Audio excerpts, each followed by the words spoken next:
நேபுகாத் நேச்சார் ராஜா பார்த்த பொழுது தான் கொண்டு வந்த அந்த கைதிகளில் சிலர் அறிவிலும், சிலர் திறமையிலும், சிலர் சாமர்த்தியத்திலும் சிறந்தவர்களாக இருக்கிறதை அவன் கண்டு ஆச்சரியம் அடைந்தான். ஆமென்.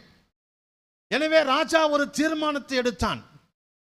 அவர்களை தெரிந்தெடுத்து அவர்களுக்கு சிறப்பு பயிற்சி கொடுக்கும்படியாக அவன் எண்ணத்திலே முதலாவது தீர்மானம் எடுத்தான். கர்த்தருடைய பரிசுத்த நாமத்திற்கு ஸ்தோத்திரம். Special training. நல்லா கவனிங்க.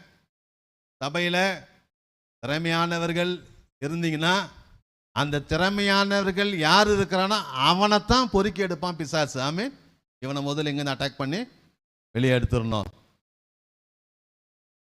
ஆமென். அப்போ சபை என்ன செய்யாது?